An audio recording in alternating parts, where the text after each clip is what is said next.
말씀은 요한복음 12장 24절 한 절의 말씀입니다. 요한복음 12장 24절입니다. 우리 다 함께 일어나시고 우리 24절의 말씀을 힘있게 봉독하겠습니다. 24절입니다. 시작. 내가 진실로 진실로 너희에게 이르노니 한 알의 밀이 땅에 떨어져 죽지 아니하면 한 알 그대로 있고 죽으면 많은 열매를 맺느니라. 아멘. 오늘은 성경 암송하지 않고 구호만 제창합니다. 우리 주목을 주시고 따라합니다. 주의 말씀은 내 발의 등이요 내 길의 빛입니다.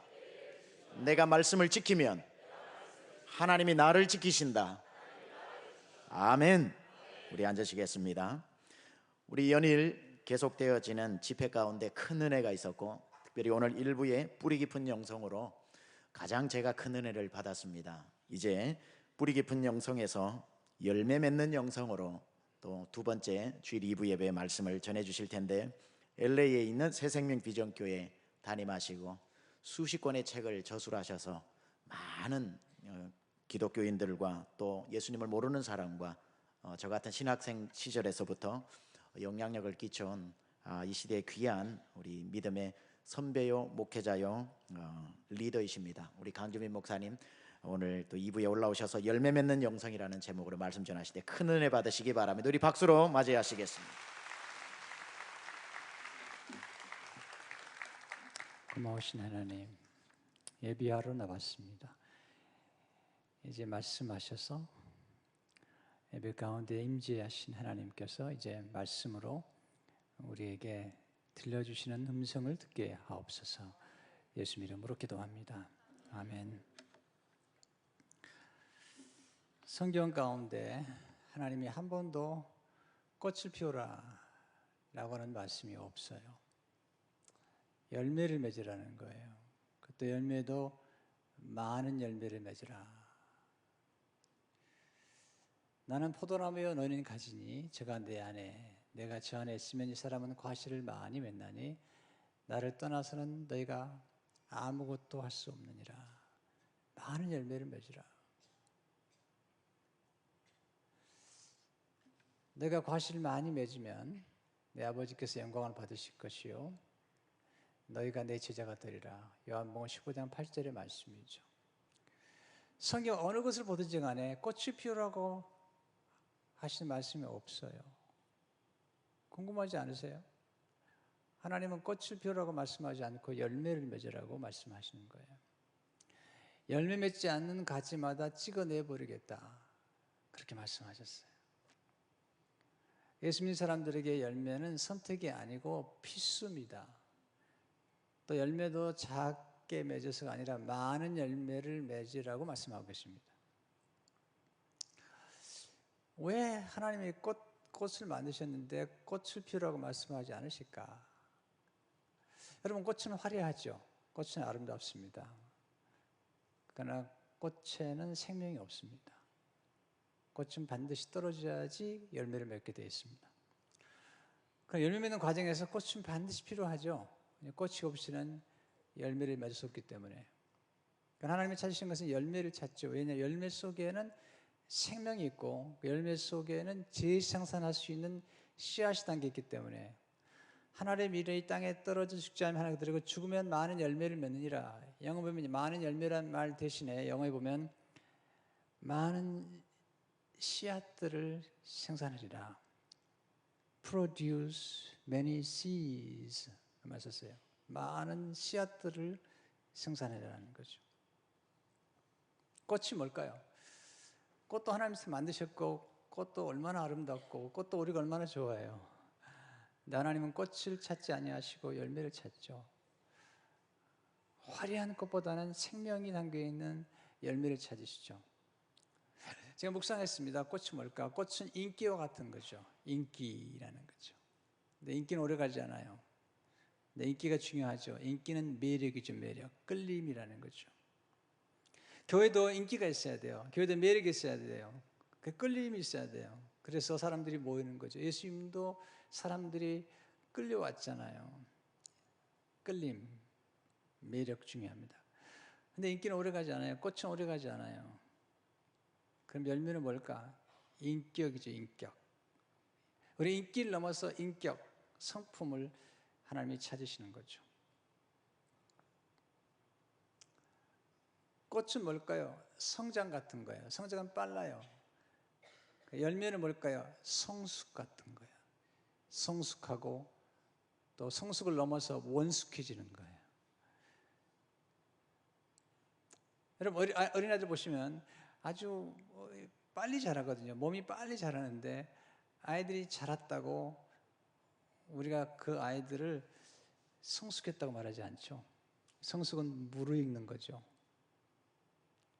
열매가 성장할 수 있지만 푸른 사과가 신맛을 내죠. 그러나 성숙하면, 무르익게 되면 푸른 사과가 붉은 사과가 되고 그리고 맛있어지죠. 저는 교회 가운데 성장하는 교회는 많이 봤지만 성숙에서 원숙해지는 사람들을 보기가 찾기 어려워요. 원숙이란 뭘까요? 전체를 보는 거예요. 그리고 멀리 보는 거예요. 깊이 보는 거예요. 여러분, 전체를 보게 되면, 전체를 본다는 것은 사계절을 본다는 거죠. 인생의 사계절. 보통 그러잖아요. 저 사람 철이 들었어. 철이 뭐죠? 계절이죠. 시즌이라는 거죠. 전체를 볼 수 있는 사람이 원숙한 사람이죠. 여러분, 전체를 보는 사람들은 말이 없어요. 여러분, 건축하는 과정에서 건축하는 과정은 다 어글리해요. 여러분, 공사 중인 건물이 아름다운 거 봤어요? 아름답지 않아요. 그러나 공사 후에 건물을 미리 볼 줄 아는 사람들은 공사 중에 있는 건물에 대해서 불평하지 않죠. 여러분, 미숙한 사람은 말이 많아요. 교회에서도 미숙한 사람들이 말이 많거든요. 제가 미국에 처음 와가지고 교회에서 유치부를 맡았어요. 유치부 애들 정말 유치하더군요. 말이 많아요. 시끄러워요. 교회도 유치원 같은 교회들이 있어요. 너무 미숙해요. 점심때 뭘 먹을까 가지고 싸우더라고요. 유치한 거예요. 피아노를 가운데 놓을 것이냐 옆에 놓을 것이냐 싸워요. 유치한 거예요. 원숙한 사람은 전체를 보기 때문에 말이 없어요. 교회도 시끄러운 교회가 많아요. 그건 유치원 같은 교회예요. 성도도 원숙해지면 말이 없어집니다. 왜냐하면 마지막을 보기 때문에, 끝을 보기 때문에.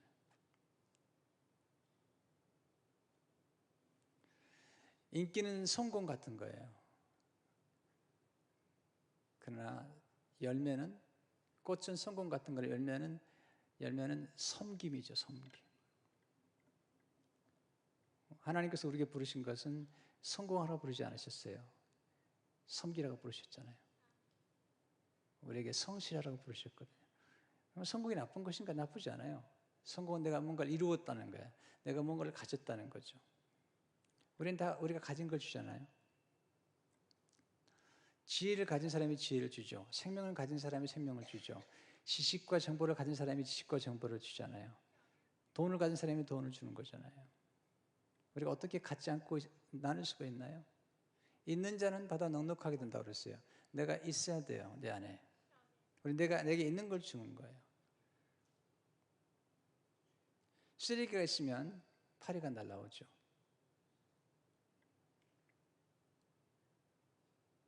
내 꽃이 있으면 볼이 날아오죠.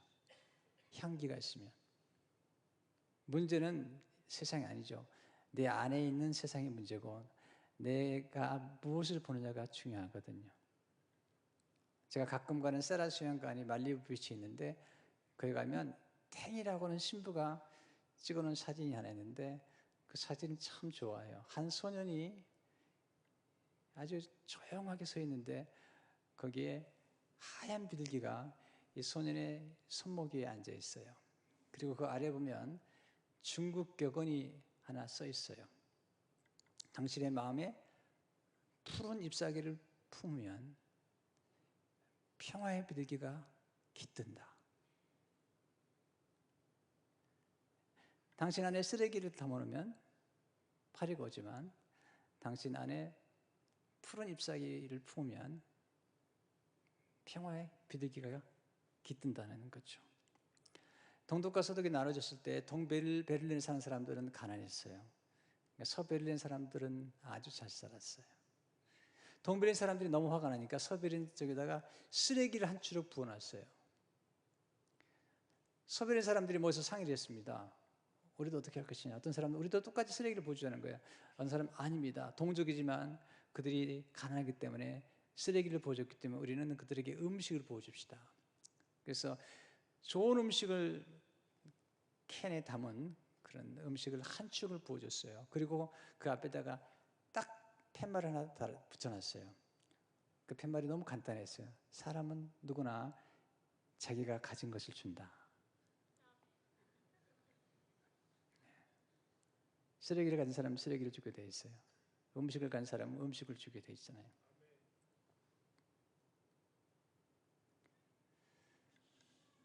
오늘날 많은 성도들 가운데 이렇게 성숙한 경지에 이르러서 성장 가지고 안 돼요.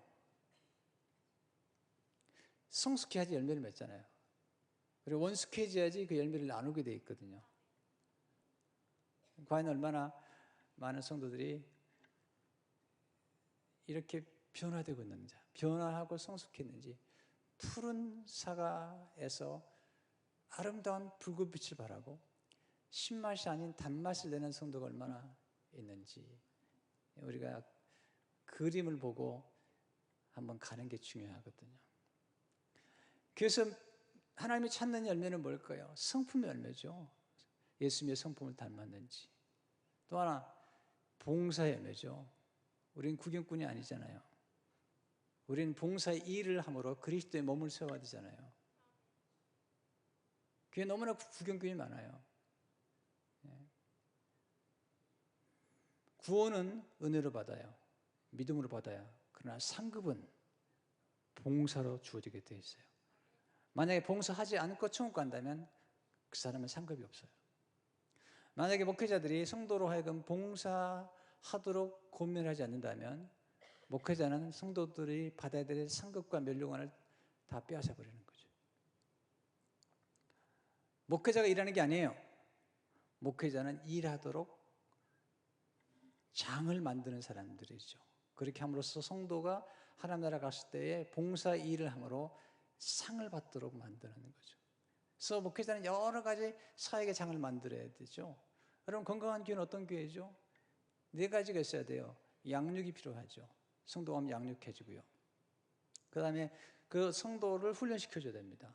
탁월한 사람으로 훈련시켜줘야 하고, 3번째는 은사를 발견하고 개발하도록 도와주고, 4번째는 은사를 사용할 수 있는 장을 만들어야죠.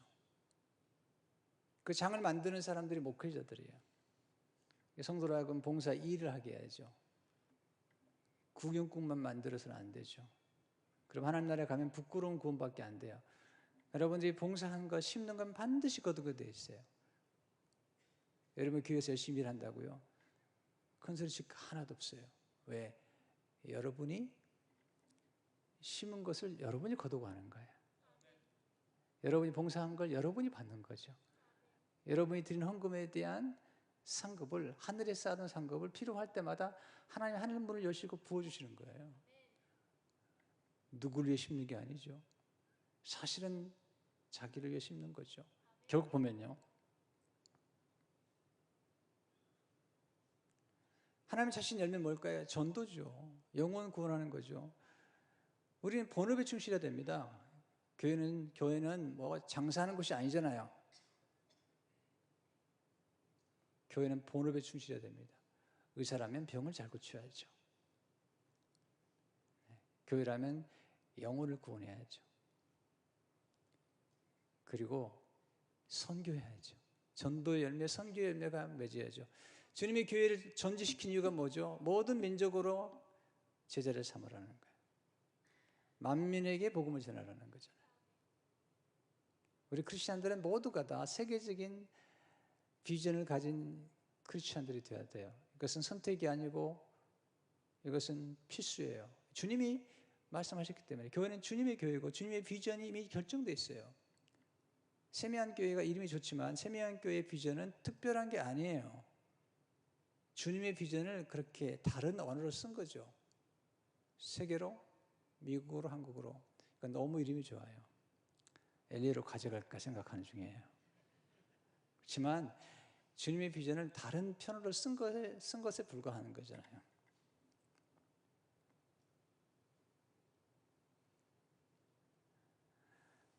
한 해 동안에 여러분 몇 명을 주님께로 인도하셨나요? 여러분들이 예수 안 믿고 살 수 있어요? 여러분들이 영생 없이 살 수 있어요? 그렇다면 우리 주위에 예수 없이 살아가는 사람들의 마음에 긍휼을 품지 않으시나요? 하나님 찾으시거든요. 그래서 물으시죠. 열매를 맺고 있는지.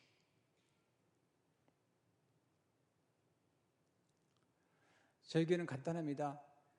낳든지 데려오든지. 아니면 나으라는 거예요. 우리는 4명 나면 하와이 보내줍니다. 5명째는 진짜 돈 많이 줍니다. 쟤들이. 4명째 나니까 하와이 안 가더라고요. 그래서 장학금을 주기 시작했어요. 지난번에 5명째 나왔을 때는요, 더 많은 장학금을 줬어요.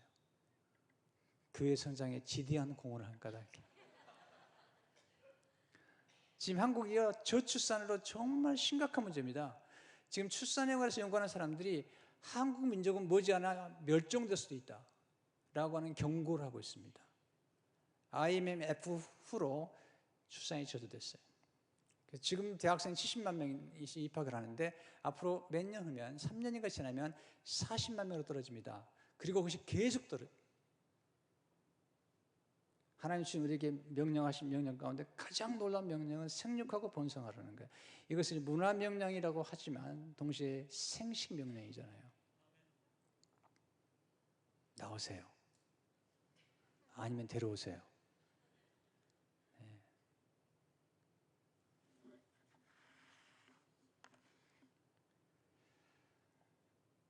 교회는 열매가 필요한 거죠.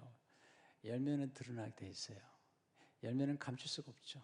탈무드에 보면 사랑과 연기와 기침은 또 하나 더 할까요? 가난도 감출 수가 없대요. 열매는 드러나게 돼 있어요. 교회의 풍성한 열매는 드러나게 돼 있어요. 아름다운 선한 일은 드러나게 돼 있잖아요. 세명교회가 교회를 이전하면서 기념품을 만들지 않고 오히려 작은 교회 목회자들을 초청해다가 그들에게 격려해줬다는 소식을 들은 적이 있어요. What a good news. 얼마나 아름다운 일이에요.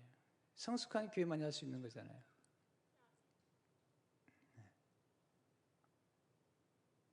작은 교회 목사님들을 특세에 초청해다가 식사를 대접하고 격려한다는 소식도 듣고요. 너무너무 감동을 받았어요.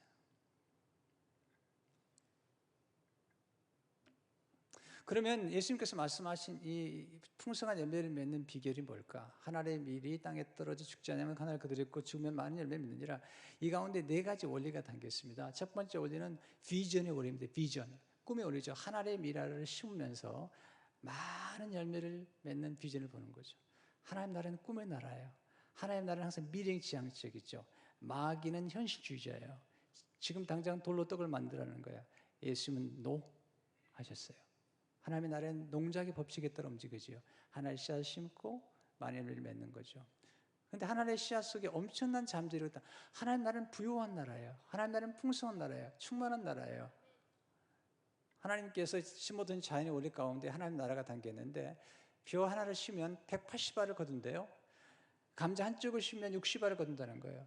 연어 한 마리 속에 3,000개 알이 들어있어요. 붕어는 어항에서 키우면 3,000개 알을 낳지만 어항 밖에서 키우면 6,000개 알을 낳는다는 거예요.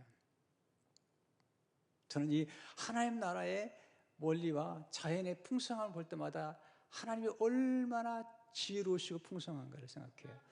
여러분 도토리 하나를 심으면서 도토리 나무 숲을 보는 사람은 정말 지혜로운 사람이죠.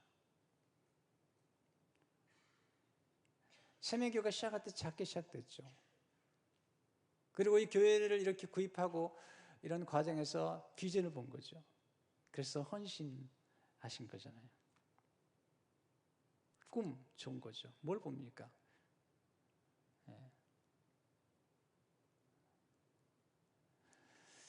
저는 가끔 이 시집에 가가지고 알밥을 먹다가 보면요, 또 명란젓을 겸해 먹으면 내 안에가 생선이 충만해져요.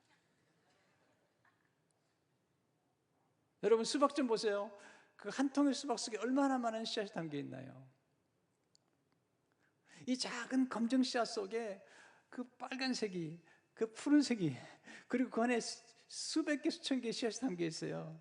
That's kingdom. 하나님의 나라는 풍성한 나라예요. 하나님 나라는 가난하지 않아요. 네, 이걸 보셔야 됩니다. 예수님께서 말씀하셨죠. 하나님의 나라는 작은 겨자씨 같아서 심었더니 커서 나무가 되어 새들이 와서 깃든다는 거예요. 작은 씨앗을 심으면서 새소리를 듣는 사람, 이런 사람을 우리는 비전의 사람이라고 얘기하는 거죠. 오늘 뭘 보고 계시나요? 어떤 가능성을 보고 계시나요? 두 번째 원리는 하나님의 일하이 땅에 떨어지는 거죠. 이걸 겸손의 원리라고 그래요. 반드시 떨어져야 돼요. 하나님 쓰신 사람들은 위에서 떨어뜨리세요. 마귀는 예수님을 산 꼭대기에 데려 올라갑니다. 성전 꼭대기에 데려 올라갑니다. 이게 마귀가 하는 짓이에요. 하나님은 절대 그렇지 않아요. 예수님은 말 구유로 내려오셨고 십자가로 내려가셨고 음부까지 내려가셨어요. 하나님의 나라는 겸손한 나라예요. 겸손은 자기를 아는 거죠. 자기의 한계를 아는 거죠. 자기의 능력을 아는 거죠. 600만 불의 사내가 한참 유행할 때 어떤 어린아이가 아파트 옥상에 올라갔어요. 그리고 600만 불의 사내의 망토를 거치고 뛰어내렸어요. 이 아이가 미숙해요, 성숙해요? 여러분, 어른이 뛰어내려 안 때려요? 망토 걸치고. 여러분, 미숙하면 자기 한계를 모르는 거예요. 자기 능력이 없는 거예요. 예수님은 겸손하셨어요. 최인우 씨가 쓴 책에 보면, 유림이라는 책에 보면은 한국 사람 가운데 아주 겸손한 사람 한 분을 예를 들어요. 그런 높은 산 같은 인물이었다. 근데 땅 속에 감추어진 높은 산이었다. 와, 산은 산인데 높은 산. 누굴까요? 예수님이시죠. 하늘의 하나님이신데 이 땅에 내려오셨어요. 그리고 자기를 낮추셨잖아요. 죽기까지 낮추셨잖아요. 복종하시고. 교회 누가 정말 열매를 맺을 수 있을까요? 겸손한 사람이죠. 근데 겸손 한 번 하는 게 쉽지만 계속 겸손하는 게 어렵거든요. 겸손은 자기 위치를 아는 거죠.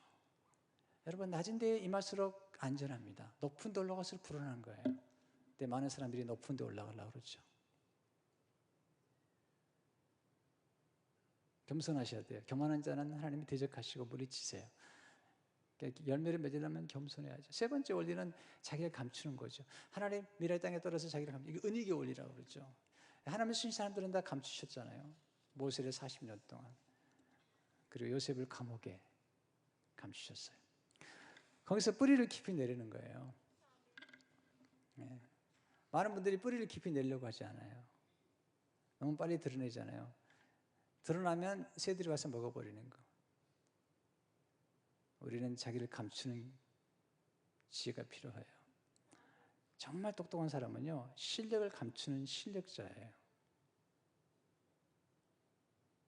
여러분, 돈 많다고 자랑하지 마세요. 금방 뜯깁니다. 진짜 부자들은요, 부자인 채지 않습니다. 드러내면 얻어맞습니다.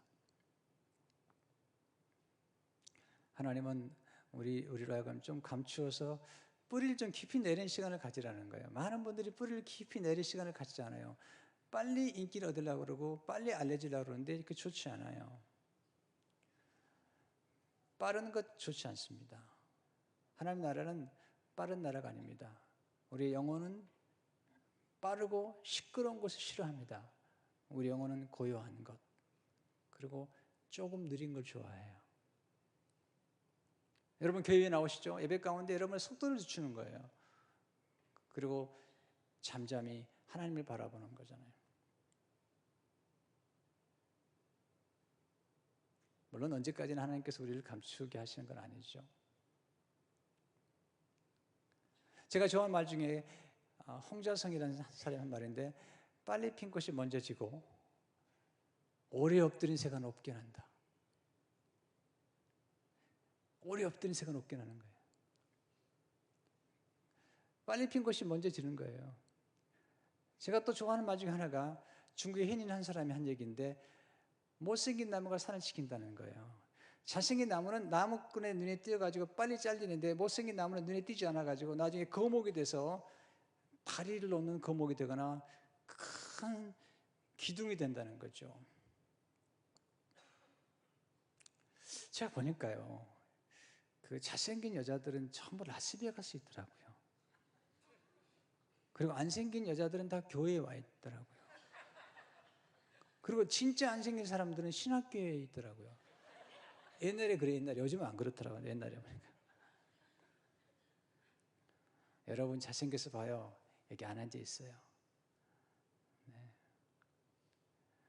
여러분 너무 예쁜 사람은요, 내가 통계를 보니까 너무 예쁜 사람은 머리가 비든지 아니면 실증이 빨리 나요. 그래서 조금 안 생긴 게 좋습니다. 안 생긴 사람들은 아예 기대를 안 하기 때문에, 기대를 안 하고 바라보다가 예뻐 보이네, 이런 게 생기는 거죠. 너무 예쁘면 관리가 어렵습니다. 그러니까 사모님들 연구해 보니까 사모님들은요 너무 예쁘지 않아요. 너무 예쁜 사모님들은 항상 불안하더라고요. 근데 우리 사모님처럼 약간 예뻐야 돼요. 못생긴 나무의 원조가 예수님이세요. 이사야 53장에 보면 흠모할 만한 것이 아무것도 없었다고 그랬어요. 교회는 못생긴 나무가 산을 지키는 것처럼 좀 우직하게, 대기만성적으로 좀 뿌리를 깊이 내려야 돼요. 물론 우리가 가끔 교회를 옮길 수 있지만, 여러분 나무를 너무 자주 옮기면 나무가 죽습니다. 나무가 자라지 않습니다. 여러분 교회가 마음에 안 드실 거예요. 네. 그래서 교회를 옮기시는데, 그래도 너무 자주 옮기지 마세요. 또 좋은 교회를 만났으면 좀 뿌리를 내리는 게 좋은 거예요. 세미한 교회 같은 교회를 만나기는 어려워요. 여러분들 아시잖아요. 교회 돌아다녀 보셔서 아시잖아요. 몰라요? 꼭 설명을 해야 되겠어요, 제가? 저는 이미 목회를 지금 3년째 하고 있어요. 저는 교인들이 옮겨갈 수밖에 없다는 걸 알아요. 저희 교인들이 또 많이 새로 왔다가 떠날 때도 붙잡지 않아요. 왜? 목사도 바뀌는데, 목사도 교회를 옮겨 다니는데 왜 신자라고 옮겨 다니면 안 되는 걸까요? 다만 제가 질문하는 그런 거죠. 그러나 너무 자주 옮기거나 너무 자주 옮기다 보면 뿌리가 깊지 않아요. 좋은 교회를 만났으면 뿌리를 좀 깊이 내리는 게 필요하죠. 아니, 좋은 교회보다 더 깊이 예수님께 뿌리를 내려야죠. 보세요. 한 알의 밀알이 많은 열매를 맺는 꿈을 꾸셔야 돼요. 그리고 위에서 아래로 내려와야 돼요. 그리고 자기를 좀 감추고 뿌리를 깊이 내려야 돼요. 여러분, 성숙한 교인들이 누굴까요? 성숙한 교인들은요, 뿌리처럼 사는 사람들이에요. 자기를 드러내지 않고, 마치 성령님처럼 자기를 드러내지 않고 열매를 맺도록 하는 사람들이고, 새로운 신자가 왔을 때 새싹이 뻗어나갈 수 있도록 도와주는 거예요. 교회는 정말 성숙한 신자들은 좀 자기를 좀 드러내지 않고, 그러면서 나무가 자라고 꽃을 피고 열매를 맺도록 도와주는 것. 새로운 성도가 왔을 때 새로운 성도들이 와서 성장할 수 있도록 도와주는 역할을 하는 분들이 성숙한 신자라고 생각이 되죠. 그림을 좀 그리셔야 돼요. 그래서 내가 앞으로 어떻게 성장할 것인가에 대한 그림을 그려보는 게 필요하거든요. 마지막 원리는 뭐냐면 깨어짐이 원리죠. 한 알의 밀알이 땅에 떨어져 죽어야 돼요. 껍질이 벗겨져야 돼요. 여러분, 씨앗의 생명은 껍질이 있잖아요. 씨눈이 있어요. 이 껍질이 벗겨져야 돼요. 이게 우리가 감싸고 있는 교만이에요. 유괴 생각이죠. 또는 열등의식 같은 거 다 벗겨져야 돼요. 근데 깨어지는 게 참 중요해요. 깨어진 반석에서 생수가 나왔잖아요. 예수님이 깨어져서 흘러나온 게 우리에게 피와 물을 흘려주셨거든요. 하나님께서 우리 가끔 고난을 보내세요. 그래서 우리를 깨뜨리세요. 그런데 하나님 우리를 망가뜨리진 않으세요. 너무 정확하세요. 하나님께서 우리를 성숙시키기 위해서, 열매를 맺기 위해서, 껍질을 벗기 위해서 우리에게 고난을 허락하실 때 고난을 잘 받아들이는 게 필요해요. 그때 우리의 삶 가운데 생명이 드러나는 거예요. 여러분, 누군가 그런 말 했습니다. 남이 깨뜨리면, 보세요. 계란 있잖아요. 자신이 깨뜨리면 병아리가 되지만 남이 깨뜨리면 후라이가 된대, 후라이. 내가 얘기했더니 어떤 목사님이 어떻게 번역하는 줄 아세요? 오믈렛이 된대, 오믈렛이. 남이 깨뜨리면 후라이가 돼. 그래서 깨어지는 게 좋습니다. 깨어진 틈 사이로 하나님 빛이 들어오거든요. 우리는 깨어지기 싫어하죠. 내 깨어짐을 통해서 놀라운 역사를 일으키는 거죠. 깨어지면서 금이 가는 거예요. 우리가 연약해지는 거예요. 우리는 힘이 세면 성공하죠. 그러나 연약해질 때에 열매를 맺어요. 연약해질 때 우리가 하나님을 의지하고 하나가 되거든요. 연합하거든요. 우리 힘이 세면 성공했을지 모르지만 열매 맺지 못해요. 그런데 연약해지면 하나님을 의지하는 가운데 열매를 맺게 되죠. 그래서 진정한 영성은 연약함을 유지하는 거예요. 이게 가장 어려운 거예요. 인도에 한 물지기꾼이 있었어요. 양쪽에 이제 물동이를 이고 가는데 한 물동이에는 금이 갔고요. 한 물동이는 금이 안 갔어요. 근데 금이 간 물동이가 항상 보니까 자기 물지개를 지는 자기가 보니까 이 지기꾼이 너무 자기 때문에 고생하는 거예요. 왜냐하면 멀리서 우물에서 물을 길러올 때마다 자기의 그 물동이는 반밖에 남지 않는 거죠. 한 2년이 지난 다음에 그 지기꾼에게 너무 미안해요. 당신의 상한 물동이는 물을 가득 채우는데 내 물동이는 늘 반밖에 채우지 못하잖아요. 너무 괴로워요. 너무 죄송스러워요. 근데 지기꾼이 걱정하지 말라고. 오늘 또 우리가 우물에 물을 기르러 갈 때 돌아오는 길에 꽃을 보면 기뻐하라고. 그날도 이제 물지개를 돌아오는데 그 금간 물동이가 보니까 꽃들이 있으니까 너무 기뻐했어요. 돌아왔는데 여전히 자기 물동이는 반밖에 차지 않았던 거죠. 또 이게 너무 미안해요. 오늘도 반밖에 채우지 못했네요. 그랬더니 이 지기꾼이 그런 얘기를 하죠. 그렇게 얘기하지 말라고. 내 물동이가 금이 갔기 때문에 내가 돌아오는 길마다 내가 꽃 씨앗을 심었는데 내가 그 길을 갈 때마다 물을 주었잖아. 그래서 꽃이 만발해되었고 그 꽃으로 주인을 기쁘게 했잖아. 내가 너의 약점을 이용해서 주인을 기쁘게 했단다.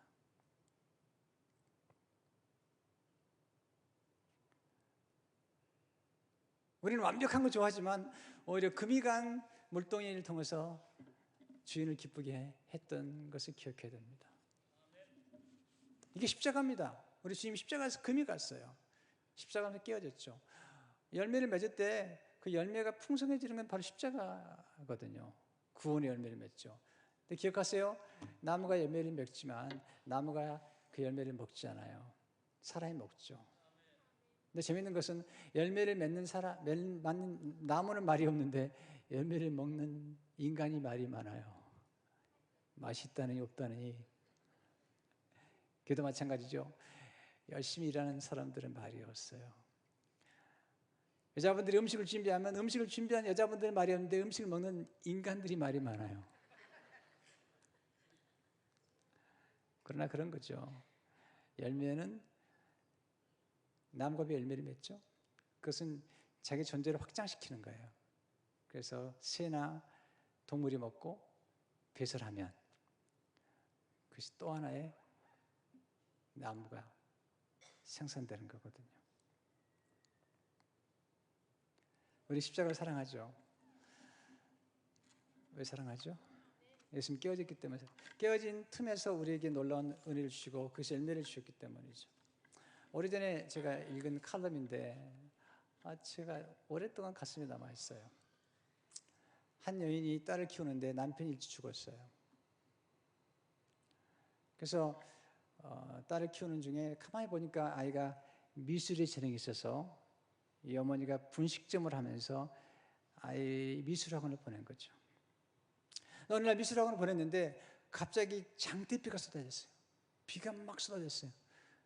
아차 생각해보니까 아이에게 우산을 손에 쥐지 않았어요.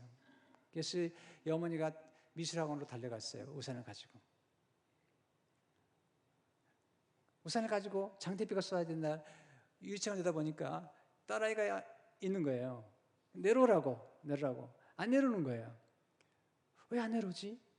그리고 자기 모습을 보니까 앞치마에 떡볶이, 밀가루하고 그 붉은 지저분한 것들이 묻어 있는 거죠. 고추장이랑. 얘가 지금 티네이저라 엄마가 앞치마 입고 온 게 부끄럽구나. 내려오지 않은 딸을 보면서 숙소에서 돌아갔어요. 돌아가서 며칠 동안 딸에게 말하지 않았어요. 엄마가 분식점에서 키우는 게 부끄럽구나. 한 달 정도 지나가지고 미술 원장이 연락을 했어요. 어머니, 따님이 이번에 미술 우리가 대회 나가는데 특상을 했습니다. 상을 오늘 주는 날인데 꼭 오셔야 됩니다. 그래서 갔더니 그림 하나 했는데 장대비가 오는 날 우산을 받치고 그리고 앞치마를 입고 얼룩진 앞치마를 입고 있는 자기 모습이었어요. 숨 막히는 것 같았어요. 그런데 아래 보니까 그 그림의 제목이 너무 놀라웠어요. 세상에서 가장 아름다운 모습. 딸의 어머니가 싫어서가 아니었어요. 자기를 위해서 분식집을 하면서 앞치마가 얼룩져 버린 어머니의 그 망가진 모습, 딸을 사랑하기 위해서 망가진 그 모습이 너무 영광스러운 모습이었고 가장 아름다운 모습이어서 그 어머니의 모습을 화폭에 담느라고 미쳐 내리지 못했던 거죠. 십자가죠. 우리는 십자가의 주님을 사랑하죠. 우리는 부활의 주님도 사랑하지만 우리는 십자가의 주님을 사랑하고 왜 많은 분들이 십자가 목걸이를 할까요? 그것은 주님이 십자가에서 우리를 사랑하셔서 망가지셨기 때문에 주님 신이 깨트려지심으로 우리를 사랑하셨기 때문에 이게 뿌리 깊은 영성이고 열매 맺는 영성의 극치죠. 클라이막스죠. 사랑이라는 것.